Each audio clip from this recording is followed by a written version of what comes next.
Salve, salve Colorado, salve, salve Colorada, bora lá, vamos falar do Internacional, atualizar as informações do nosso clube e entender um pouquinho do que está acontecendo nos corredores do Beira-Rio, também no CT Parque Gigante, na Morada dos Quero-Queros, que é a casa da nossa base lá em Alvorada, tudo sobre o Inter, tu encontra nos conteúdos aqui do canal. Seja muito bem-vindo, se tu é novo por aqui, muito obrigado, se você é recorrente, né? Se tu está chegando mais uma vez na semana ou no dia, enfim, tem muita coisa para a gente falar do Internacional nesse conteúdo aqui, sobre Michael, sobre a saída do Thiago Maia, sobre movimentações para 2026, quem é que está fazendo o planejamento para a próxima temporada?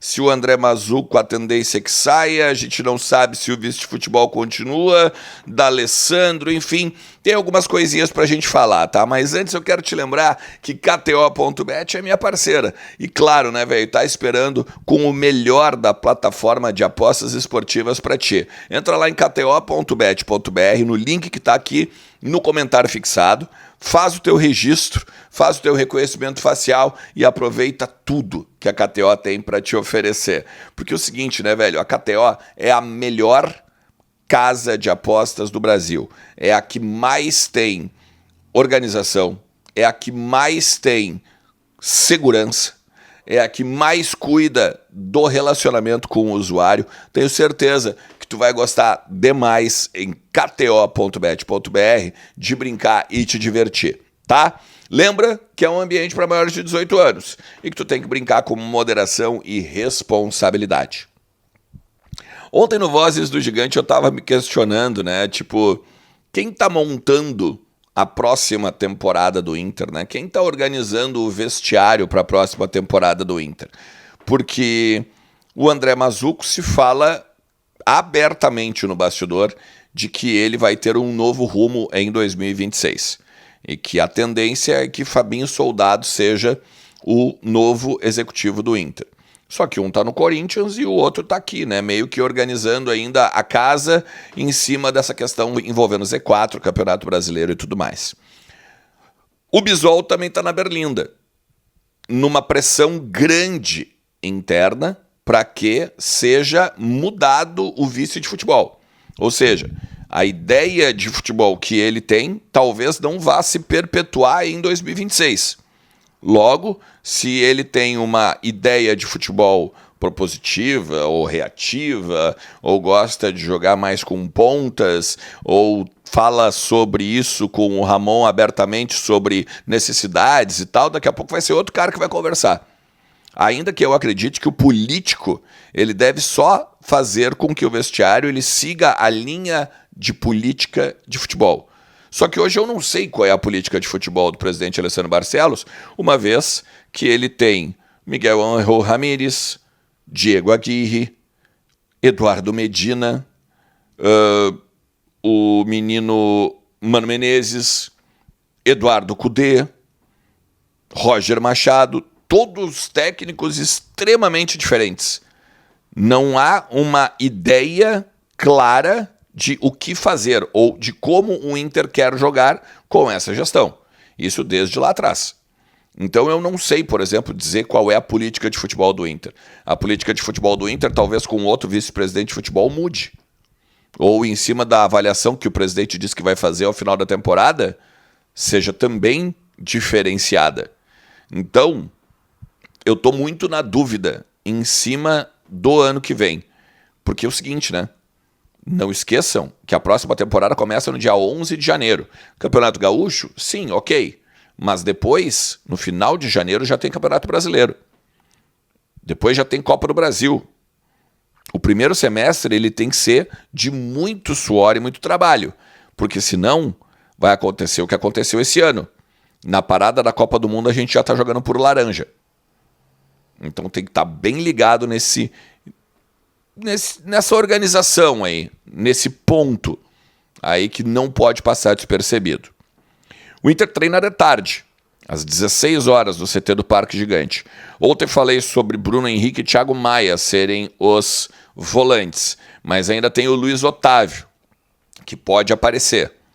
Então, há uma vaga, basicamente, nesse meio campo, ainda em definição.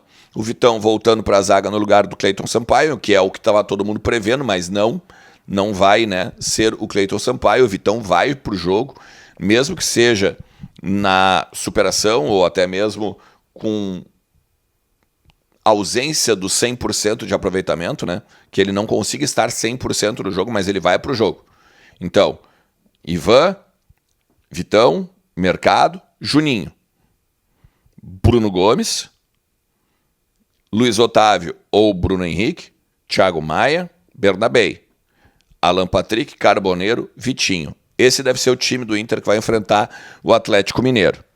Só que existem questões envolvendo, como eu comecei o vídeo, 2026, que é a possibilidade de chegar no mínimo um grande reforço. Um reforço que possa dar um up no time do Inter. E aqui, a maior avaliação que se fala no bastidor é ataque.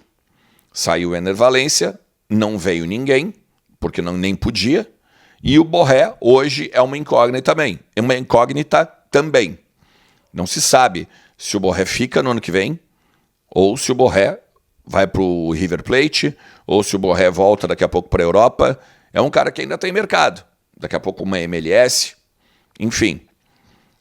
O Borré hoje ele ganha mais de 1,5 milhão por mês. É o maior salário da história do Inter. É o maior salário que um jogador de futebol recebeu na história do Inter. E o custo-benefício é horrendo. Hoje ele é o novo Valencia, basicamente, se tu for olhar. A única questão é que ele se doa mais, ele dá carrinho, ele corre. Ele não é aquele cara malemolente, né? Em campo como o Valencia era. O que se fala é que Michael poderia substituir o Valencia e ser talvez o grande nome do ataque do Inter para 2026. Michael, que é um cara que está escanteado no Flamengo, lá ganha 1,5 milhão de reais e que o Inter tentaria fazer com que o Flamengo emprestasse.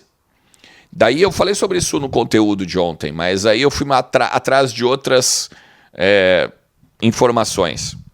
Por que o Flamengo aceitaria emprestar o Michael se nós nem pagamos o Thiago Maia? E por isso que se coloca numa lista de possíveis negociações o Thiago Maia. O Inter quer encontrar um trouxa, quer dizer, quer encontrar um clube que aceite botar dinheiro no Thiago Maia e assumir a dívida com o Flamengo. Muito semelhante como o Santos ia fazer. E no final das contas não conseguiu as garantias bancárias. Então, isso pode ser dentro do país? Até pode. Mesmo que o Thiago Maia hoje não desperte o interesse de ninguém. Mas a tendência é que seja para fora, que seja no exterior. Daqui a pouco até o mundo árabe.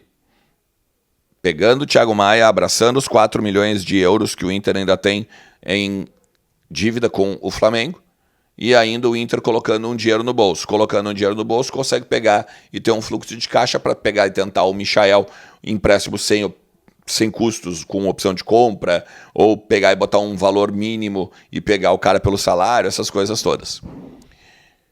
O Michael trabalhou já com o Ramon Dias. E ele entra numa linha de raciocínio de atletas que hoje estão no radar do Inter a pedido do Ramon. Ou indicados pelo Ramon.